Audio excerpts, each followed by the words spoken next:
இல்லாம செய்ததுக்கு ஆண்டவர் கிருபை கொடுத்தார். அல்லேலூயா. பிறகு பாத்தீங்கன்னா 1ஆம் மணி அடிச்ச உடனே பாட்டு படிக்க ஆரம்பிச்சது. சத்தமா படிச்சு கடைசியில என்ன நடந்துன்னு கேட்டா, மாற்று சபையில் உள்ளவங்க கூட அந்த சபை ஆராதனைக்கு வர ஆரம்பிச்சாங்க. நான் உங்களுக்கு சொல்லுவேன், தயவுசெய்து நீங்க உங்க சபையை பார்த்து என்ன செய்யுங்க, போங்க. உங்க சபைக்கு ஆள் வேணும், நீங்க அங்க இருங்க.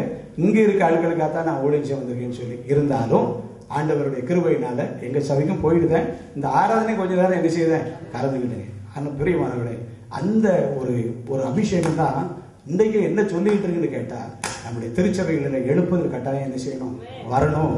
நம்முடைய திருச்சபைகளில் தூந்து போன ஒரு நிலைமை என்ன செய்யணும், இருக்கவே கூடாது. சபைகளில் ஒரு நல்ல ஒரு அனல் உண்டாகணும். சபைகளில் மக்கள் வாஞ்சையோடு வரும்போது சபையை நடத்துகிற ஊழியர்கள் தகுந்த இறைய கொடுக்கணும் அப்படின்னு சொல்லி அந்த வைராக்கியங்கள்லாம் இந்த ஊழியம் செய்தனால வந்து ஒரு கிருபை நான் திட்டமா சொல்ல முடியும். அதுபோக மற்ற சபைகளில் வேலை செய்யும் போது கூட ஆண்டவரே, எல்லாரும் சொல்லிட்டுலாம் வேலை செய்யும் போது என்னை விட நல்ல வேதாரி உள்ளவங்க தான் நிறைய பேர் இருப்பாங்க. அவங்க மத்தியில் நின்று என்ன செய்யணும், ஆண்டவருடைய வார்த்தையை சொல்லணும், அவங்க அதை அங்கீகரிக்கணும். ஆனா நம்முடைய சொந்த பலத்தில் முடியாது, அபிஷேகத்தை தான் அனுப்பிக்கிட்டே இருப்பேன். அல்லேலூயா. எதை அனுப்புறது சொல்லுங்க, அனுப்புங்க. எல்லாரும் கையை கட்டிட்டு இப்படியே உட்காந்து, நீங்க என்னை முடிக்க சொல்லிட்டீங்கன்னு நினைச்சிட்டேன். நீங்க முடிக்கிறதுக்கு சிக்னல் கொடுக்க ஆரம்பிச்சிட்டீங்கன்னு நினைச்சிட்டேன். ஏன்னு கேட்ட அப்படியே ஏலேலோ ஏலேலோ ஏலேலோ ஏலேலோ ஏலேலோ ஏலேலோ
விசுவாச கப்பல் போயிட்டே இருக்கும். அபிஷேகம் நமக்குள்ள வரும்போது, அபிஷேகம் நம்மளை நடத்தும் போது அந்த விசுவாச வாழ்க்கை ஓடிக்கிட்டே இருக்கும். நம்முடைய குடும்பம் நாளுக்கு நாள் விருத்தி அடைஞ்சுக்கிட்டே இருக்கும். நமக்கு எதிராக இருக்கிறவங்க எல்லாம் நாளுக்கு நாள் என்ன செய்வாங்க, பலவீனப்பட்டுக்கிட்டே போவாங்க. அந்த பலவீனப்பட்டு போற நமக்கு பெரிய சந்தோஷம் இல்லை, அவங்களையும் நம்மள மூலமா கர்த்தர் ஆசீர்வதிப்பார். அபிஷேகம் நம்மளை வழி நடத்தும். அநேக நேரங்கள்ல நம்ம பெற்றுக்கொண்ட அபிஷேகத்தை சில நேரங்களில் முறிச்சிருக்கும். அப்படி முறிக்கும் போது என்ன ஆகுன்னு கேட்டா, ஆண்டுடைய வழிநடத்தல் வந்து நமக்கு என்ன செய்யாது, கிடைக்காது. ஆண்டுடைய வழிநடத்தல் எப்பொழுதும் நமக்கு என்ன செய்யணும், கிடைச்சிக்கிட்டே இருக்கு. இப்போ இந்த கூட்டங்கள்லாம் நம்ம எப்படி நடத்துறோம் அப்படின்னு கேட்டா, ஏதோ சின்ன பிளான் போடுவோம், அங்கிருந்து போடுவோம், அவ்வளவுதான். ஆனா இங்க உடனே எல்லாம் என்ன செஞ்சிடும், எல்லாம் மாறிப்போம். எல்லாம் யார் கையில ஒப்படைச்சிட்டோம், ஆவியானுடைய கையில ஒப்பு கொடுக்கும்போது ஆவியானவர் வேறு விதமா என்ன செய்வாரு, நடத்திக்கிட்டே போவார். அது சரியா இருக்கும். அல்லேலூயா. ஒரு முறை தரங்கம்பாடிங்கிற இடத்துல நாங்க ஒரு ஜெபக்குழு வச்சு நடத்திக்கிட்டு இருக்கும்போது ஒரு பெரிய எதிர்ப்புன்னா என்னன்னா, அந்த ஜெபத்தை நீங்க அங்க போய் என்ன செய்யக்கூடாது, பண்ணக்கூடாது. எனக்கு அண்ணன் சொன்னாங்களா, அரசாங்க ரோட்ல நடக்கிறதுக்கு எங்களுக்கு என்னையா தடை அப்படின்னு கேட்டது மாதிரி, கடற்கரை ஓரத்தில் நாங்க ஜெபம் பண்ணிட்டு இருக்கோம், அங்க என்ன செய்யக்கூடாது, ஜெபம் பண்ணக்கூடாதுன்னு சொல்லி ஒரு பெரிய எதிர்ப்புன்னு வந்துச்சு. ஆனாலும் கூட அந்த என்னுடைய அந்த நிறுவனத்துடைய தலைவர் சொன்னாரு, நீங்க அங்க போய் என்ன செய்யக்கூடாது, ஜெபம் பண்ணக்கூடாது அப்படின்னு சொன்னார். அவர்கிட்ட ஒரு நாள் தாழ்மையோட சொன்னோம், ஜெபம் அது ஆண்டுடைய கிருபையா நடத்திக்கிட்டு இருக்கிறோம். இதை என்ன செய்யக்கூடாது, தடை பண்ணவே கூடாது. ஜெபம் நடந்துட்டே இருக்கிறது எல்லாருக்கும் ஆசீர்வாதம்.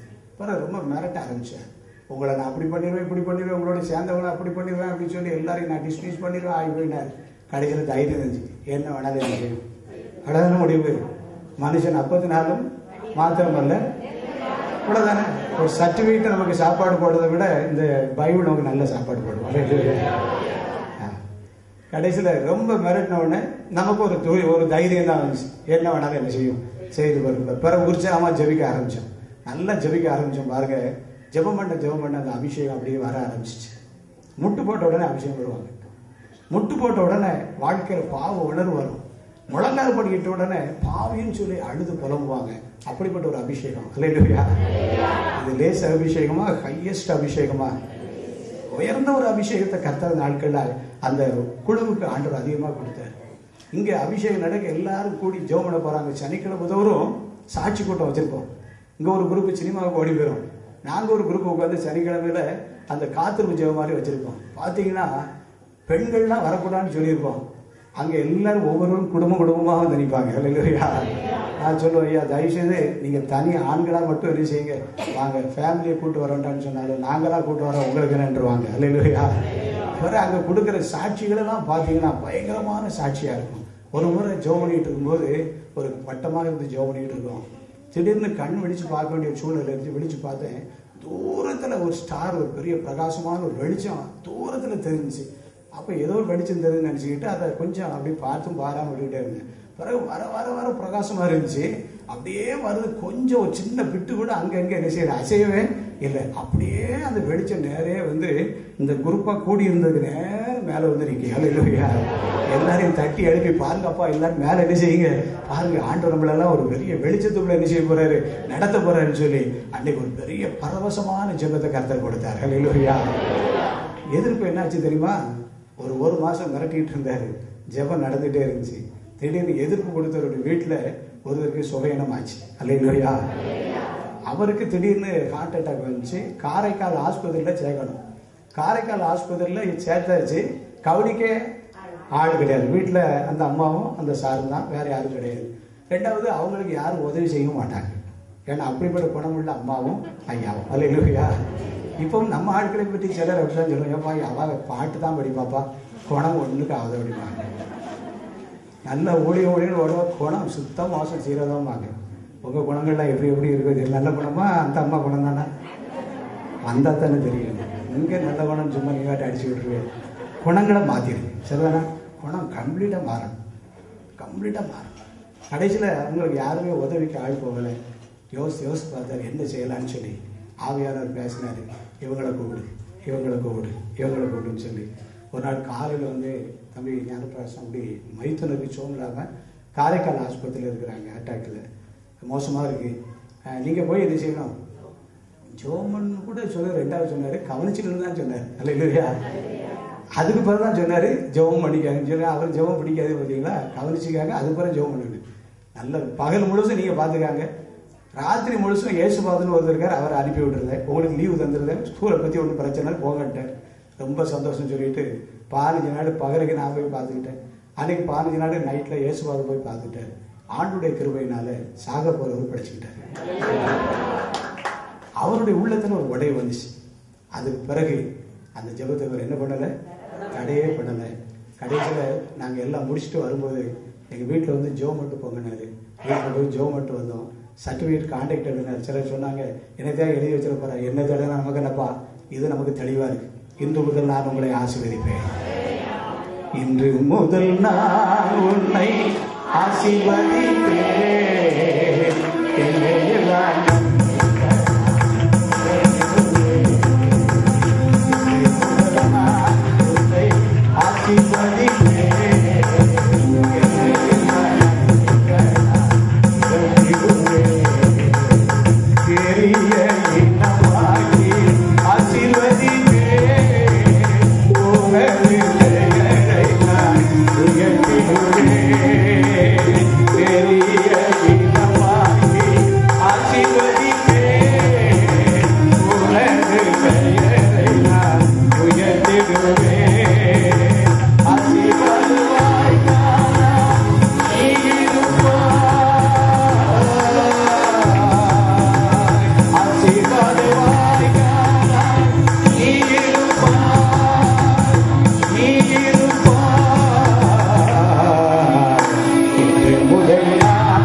he can tolerate any sort of situation எழுதினார். he can tolerate any sort of situation, எந்த சூழ்நிலைகளையும் இவன் சமாளித்து போயிடுவான்னு எழுதினார். அல்லேலூயா. நாம இல்லை, நமக்குள் வாசம் பண்ணுகிற பரிசுத்த ஆவியானவர், நமக்குள் வாசம் பண்ணுகிற பரிசுத்த ஆவியானவர் சொன்னா. அதனால கர்த்தருடைய அபிஷேகத்துக்கு எல்லாரும் இடம் கொடுங்க. நமக்கெல்லாம் ஒன்றும் இடம் கொடுக்க வேண்டாம். நான் போயிடுவேன், நான் உண்டாக்கிறேன், நான் படிச்சுட்டா நல்லா இருக்கும், நான் பிரசவம் பண்ணியிருந்தா நல்லா இருக்கும், நான் இந்த சாட்சி கொடுத்த இடத்துல நல்லா இருக்கும், இவங்களை விடுறத விட என்னை விட்டுருந்தா நல்லா இருந்திருக்கும். அப்படிலாம் ஒன்றும் யாரு பண்ணாங்க, அபிஷேகம் இருந்தால் போதும். அல்லேலூயா. ஒருத்தர் வந்தார், இன்னைக்கு நீங்கள் பிரசங்கம் பண்ணது ஏற்கனவே ஆயுதம் பண்ணிட்டு வந்ததா, இங்கே வந்த பிறகு எடுத்ததா? நான் எப்போ எடுத்தா உனக்கு என்ன? நான் ஆயுதம் பண்ணிட்டு வருவேன், வந்த இடத்துல எடுப்பேன். எப்படி கர்த்தர் என்னை மாற்றுதாரோ அவர் காற்று, அவர் என்னை எப்படி தடுதாரோ அப்படிலாம் நினைச்சுவேன், போயிட்டே இருப்பேன். அவருக்கு ஒரு எரிச்சல் என்னன்னு கேட்டா, நல்லா பேசிட்டானே இன்னைக்கு. அந்த அதை அவரால் எரிச்ச முடியல, அதை தாங்கிக் கொள்ள முடியல. நான் சொன்னேன், நான் எப்படி எடுத்துட்டு வந்தா உங்களுக்கு என்ன இல்லையா? அப்ப இதெல்லாம் வேண்டாத விதத்த வாதங்களை நம்ம அநேகர் கேட்கக்கூடிய உலகத்தில் நம்ம எல்லாரும் இருந்துகிட்டு இருக்கோம். இதெல்லாம் முறியடிக்கணும்னா கர்த்தருடைய அபிஷேகம் நமக்கு என்ன செய்யணும்? கர்த்தருடைய அபிஷேகம் நமக்குள் வரும்போது நம்ம வர வர என்ன செய்வோம்? வளர்த்து கொண்டே இருப்போம். நம்முடைய கூடு, நம்முடைய வீடு விருத்தி ஆகிட்டே இருக்கும். நமக்கு எதிர்ப்பு கொடுக்குறவங்க எல்லாம் வர வர அப்படியே என்ன செய்வாங்க? அல்லேலூயா. அப்போ தாவீது நாளுக்கு நாள் அவர் விருத்தி அடைவதற்கு காரணம் என்னன்னு சொன்னா, கர்த்தர் அவரோடு கூட இருந்தார். அவர் தன்னுடைய செய்கைகளில் எல்லாம் புத்தியாய் நடந்தான். அவன் மகா புத்திமானாய் நடக்கிறத கண்டு சவுல் அவனுக்கு எப்படி இருந்தானா? பயந்திருந்தான். இனி எல்லாரும் அப்படித்தான் இருக்க போறான். அல்லேலூயா. எப்படியா அப்படி பேச முடிஞ்சு? எப்படியா இருக்கு இப்படி ஒரு நிதானம் வச்சு படபடான்னு பேசுவார். இப்போ இவ்வளவு பொறுமையா எப்படி இருந்தாரு? கர்த்தர் நம்மோடு கூட இருக்கிறார். அல்லேலூயா.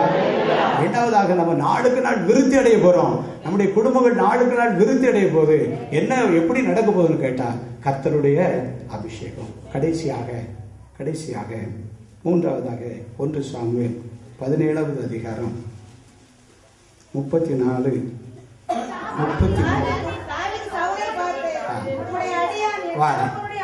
உங்களுடைய ஆர்வத்தை நான் பாராட்டி நானே வாசிக்கிறேன்.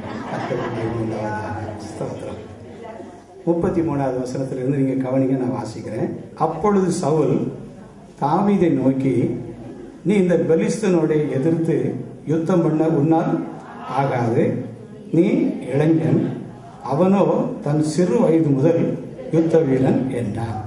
தாவீது சொல்றாரு, இப்படிலாம் வாழ்க்கையில் என்ன செஞ்சு நடந்துச்சு அப்படின்னு சொல்லிட்டு, நான் அதை தொடர்ந்து போய் அதை அடித்து அதை அதன் வாய்க்கு தப்பு வைத்தேன். அது என்மேல் பாய்ந்த போது நான் அதன் தாடியை பிடித்து அதை அடித்து கொண்டு போட்டேன். அந்த சிங்கத்தையும் அந்த கரடியையும் அது அடியானாக்கி நான் கொன்றேன். விருத்த சேதனம் இல்லாத இந்த பெலிஸ்தனும் அவைகளில் ஒன்றை போல் இருப்பான். அவன் ஜீவனுள்ள தேவனுடைய சேனைகளை நீந்தித்தானே. பின்னும் தாவீது, இப்ப எல்லாரும் சேர்ந்து வாசிங்க. பின்னும் தாவீது சிங்கத்தின் கைக்கும் கரடியின் கைக்கும் தப்பு வைத்த கர்த்தர் பெலிஸ்தனுடைய கைக்கும் தப்பு வைப்பார். பெரிய விசுவாசம். அல்லேலூயா. பெரிய விசுவாசம். தாவீதுக்குள்ள ஒரு பயங்கரமான விசுவாசம் எப்படி வந்துச்சுன்னு கேட்டா, பழைய காலத்தை நினைச்சு பார்க்கிறார். அல்லேலூயா. நம்ம எல்லாரும் எதை நினைச்சு பார்க்கணும்? பழைய காலத்தை நினைச்சு பார்த்தோம்னு சொன்னா நமக்கு ஒரு புது விசுவாசம் கிடைக்கும். பழைய காலத்துல எப்படி கர்த்தர் நம்முடைய நடத்தினார், எப்படிலாம் நம்முடைய கஷ்டத்தை கர்த்தர் மாற்றினார், நம்முடைய ஏழ்மையை எப்படி மாற்றினார், நாம் எப்படி இருந்தோம், இன்னைக்கு எந்த நிலைக்கு உயர்த்தப்பட்டிருக்கோம்னு சொல்லி இதெல்லாம் நினைச்சு பார்க்கும்போது இன்னும் நம்மளை கர்த்தர் நினைச்சுவாரு, நடத்துவார். இன்னும் நம்மளை கர்த்தர் நடத்துவார். மனுஷன் அநேக வருஷம் ஜீவித்து உயிரோடு இருந்தாலும் அவன் எதை நினைக்கணுமா? இருளின் நாட்களையும் நினைக்கணும்னு சொல்லி வேதத்துல வாசிக்கிறோம். அந்த நாட்களை நினைச்சு தாவீது பார்க்கிறாரு. என்ன அவருக்கு ஒரு தைரியம் வந்துச்சு? எப்படி தைரியம்னு கேட்டா, இந்த 37வது வசனம், என்னை சிங்கத்தின் கைக்கும் கரடியின் கைக்கும் தப்புவித்த கர்த்தர் பெலிஸ்தனுடைய கைக்கும் தப்புவிப்பார் என்றான். இந்த விசுவாச வார்த்தையை தாவீது சொன்ன உடனே சவுல் என்ன பண்ணுறாரு பாருங்க. அப்பொழுது சவுல் தாவீதை பார்த்து பா அப்படின்னு சொல்லிட்டாரு. அல்லேலூயா. இனி ஓகண்ட கிடந்து என்னால நிச்சய முடியாது, மூச்சை கொடுக்க முடியாது. இனி நான் என்ன சொன்னா நீ கேட்க போறது இல்லை. இனி என்ன ஒன்னால தடை பண்ணவே முடியாது. போ, கர்த்தர் உன்னோடு கூட இருப்பார். விசுவாச வார்த்தைகளை பேசுறதுனால தாவீதுக்கு ஒரு பெரிய விருத்தி கிடைச்சிச்சு. லேசா போய் யார போய் ஜெயிச்சான்? கோலியாத்தை ஜெயிச்சான். பிரியமானவர்களே, இன்றைக்கு நம்ம எல்லாரும் நேற்று அக்கா ஒரு செய்தியில சொன்னாங்க, நம்ம எல்லாருடைய குடும்பம் எப்படிப்பட்ட குடும்பமா? விசுவாச மார்க்கத்தால் விசுவாச குடும்பம். அல்லேலூயா. அப்போ நம்ம எல்லாரும் விசுவாசத்தோடு இருக்கும்போது நம்முடைய குடும்பம் நாளுக்கு நாள் என்ன செய்யும்? விருத்தி அடையும். சரிதானா? நம்ம விசுவாசத்துல வளர வளர வளர நம்முடைய வாழ்க்கையில பெரிய அதிசயமான காரியங்கள் கட்டாயம் நடக்கும். நம்முடைய விசுவாசமே உலகத்தை ஜெயிக்கிற ஜெயம். தாவீதுக்குள்ள ஒரு பெரிய நம்பிக்கை இருந்துச்சு.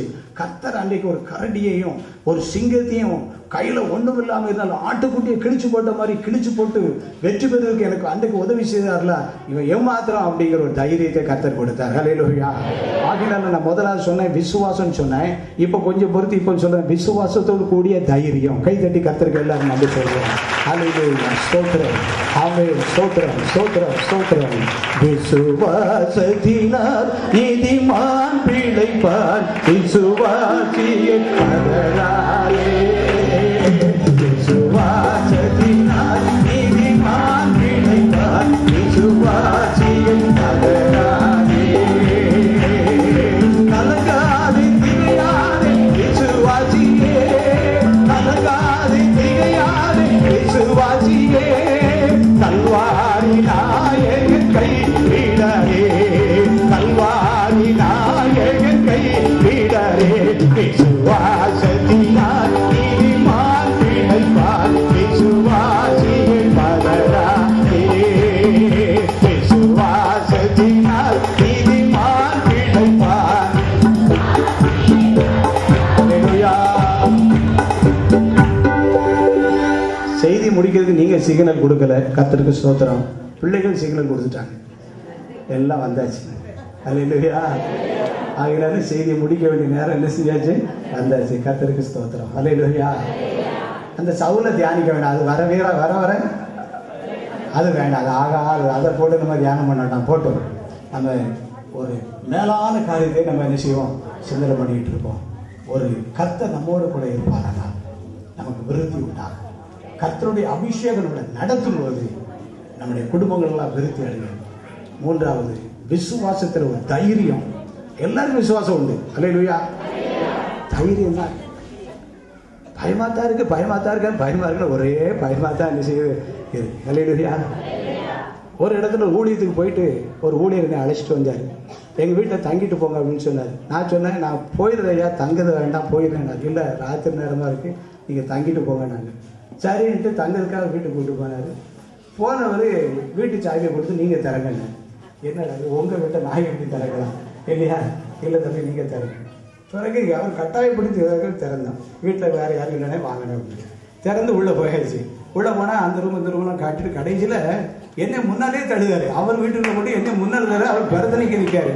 அப்பவே பசியாரி போயிருக்க வேண்டியவன் இங்கே வந்தது அந்த சாப்பாடை சாப்பிட்டதானே இவ்வளோ பெரிய சிக்கலில் இருக்கு. அப்பவே சர்ச்சிலேருந்து பசியாரிக்கு போனால் நம்ம பாட்டு ஒழுங்காக அது செய்யும். இவர் சாப்பிட்ட ஹோட்டல் கூப்பிட்டனால இப்போ வீட்டில் வந்து அவர் வீட்டு கூட நம்மளை முன்னால் தடுதாரு. அவர் பெண்ணை நிற்கார என்ன விஷயம்னு சொல்லி பார்த்தா கடைசியில் பாத்ரூம் பக்கத்தில் கொண்டு வந்தார். பாத்ரூம் பக்கத்தில் கொண்டு வந்துட்டு கதவை திறங்கிட்டாரு. என்னடா இப்படி பண்ணிட்டு இருக்காரு சொல்லி கதவை திறந்தா தள்ளி திறந்துட்டு நான் திறக்க அவர் பின்ன ரொம்ப தூரத்தில் போயிட்டார். கரப்பாம்பூச்சி 5-6 கிடக்கு உள்ள கிடந்தது வேற. எனக்கு ஒரு பயம், என்னென்ன பாம்புகள் உள்ள வளர்த்துட்டு கிடக்காரோ, என்ன பக்கம் பாம்பு சட்டை கண்டாலே பயமா இருக்குமே, செத்த பாம்பு கண்டாலே காத்து குடிச்சு உயிர் வந்துடும் சொல்லுவாங்கல்ல. இது உயிருள்ள பாம்பு உள்ள வச்சுட்டு நம்மளுக்கு தள்ளி என்ன செய்ய போறாங்க உள்ள பார்த்தா அந்த அது மாதிரி சுற்றி சுற்றி பார்க்க ஒன்னையும் கரப்பாம்பூச்சி போட்டுங்க. அவர் சொன்னார், இதுக்குத்தானே பயப்படுறேன். கடைசியில் 5-6 பூச்சி அடிச்ச பிறகுதான் உள்ள வந்தேன். என்னை கூப்பிட்டு வந்தவர் என்னை விட ரொம்ப பலமான ஆளு. என்னை விட நல்ல வாட்ட சாட்டமான ஆளு. ஒரே மீதில் 5-6 கரப்பாம்பூச்சி அவர் வச்சு போட்டுருவாரு. எனக்கு ஒவ்வொன்றும் ஒத்த காலில் நிற்கும். அவர் 5 ஒரே காலில் பிடிச்சி எரிச்சு இறங்கி போட்டுருவாரு. ஆனாலும் பாருங்க, மனுஷனுக்கு என்ன வருது? பயம். ஆண்டவர் ஒவ்வொரு நாளும் உங்களை பார்த்து சொல்றாரு, டோன்ட் ஃபியர், பயப்படாதீங்க, பயப்படாதீங்க. உங்களுடைய குடும்பம் விருத்தி ஆகுமாங்கிற பயம் உங்களுக்கு என்ன செய்ய வேண்டாம், வரண்டாம். கர்த்தர் நாளுக்கு நாள் நமக்கு ஒரு விருத்தியை கட்டிடுவார். நமக்கு எதிர்ப்பு கொடுக்கிறவங்களை அவர் பார்த்து கொள்வார். அவங்களை நம்ம பார்க்க வேண்டாம், நமக்கு சரியா பார்க்க தெரியாது. அவர் பார்த்தாருன்னா திருப்பி எழும்ப முடியாத முடிக்க எரிச்சுவாரு. அப்படி மாற்றி வச்சுருவார். ஆமா, இஸ்ரேல் ஜனங்களை நியாயாதிபதிகள் நியாயம் விசாரிச்ச நாட்கள்ல பாத்தீங்கன்னா திரும்ப மீதியான தலை தூக்கல் அப்படின்னு சொல்லி என்ன செஞ்சிருக்கும் போட்டிருக்கோம். அப்படிலாம் கர்த்தர் நடத்துவார். அல்லேலூயா. ஆகையினால கர்த்தர் நமக்கு நாளுக்கு நாள் நம்முடைய குடும்பத்தை விருத்தியாக்கி நம்மை உயர்ந்த நிலைக்கு நம்முடைய பிள்ளைகளை கர்த்தர் கொண்டு வருவார். நம்முடைய பிள்ளைகளுடைய படிப்பெல்லாம் செழிக்கும். நம்முடைய பிள்ளைகளுக்கு நல்ல வேலை வாய்ப்பு கிடைக்கும். நம்முடைய பிள்ளைகளுக்கு நல்ல ப்ரொமோஷன் கிடைக்கும். நம்முடைய பிள்ளைகள் கையில கர்த்தர் பயங்கரமான ஊழியத்தை கொடுப்பார். நம்முடைய பிள்ளைகளுக்கெல்லாம் செல்வ சிறப்பான திருமணத்தை நடத்தி கொடுப்பார். நல்ல விசுவாசம் உள்ள பிள்ளைகளுக்கு விசுவாசம் உள்ள குடும்பத்தை கர்த்தர் கொடுவார். அல்லேலூயா. அப்படிதான் நான்லாம் ஜெபம் பண்ணிட்டு இருக்கும்போது என்னுடைய துணை இருக்கிறதுனால சொல்லவில்லை, கர்த்தர் இதை விட சிறப்பா உங்களுக்கு செய்வேன். என்னை விட நான் சாதாரணமாக ரொம்ப டல்லான ஆளுதான். எனக்கே இப்படி ஆண்டவர் செய்வார். ஆனால் பிரைட்டா இருக்கிற உங்களுக்கு கர்த்தர் எவ்வளவு செய்வார். அல்லேலூயா. அதனால நமக்கு ஒரே ஒரு நம்பிக்கை வேணும், விசுவாசத்தோடு கூடிய தைரியம். சரிதானா? ஆண்டவர்கிட்ட நம்ம இவ்வளவு நாள் விசுவாசம் கேட்டோம், இப்ப என்ன கேட்க போறோம்? விசுவாசத்தோடு கூடிய தைரியம். ஆண்டவர் அன்னைக்கு சிங்கத்தை பிடிச்சேன், அன்னைக்கு கரடியை பிடிச்சேன், கையில ஒண்ணும் இல்லாம ஆட்டுக்குட்டியை கிழிச்சு போட்டு போல கிழிச்சு போட்டு நான் கோலியாத்தை ஜெயிச்சேன், எனக்கு நீ பலம் தான்.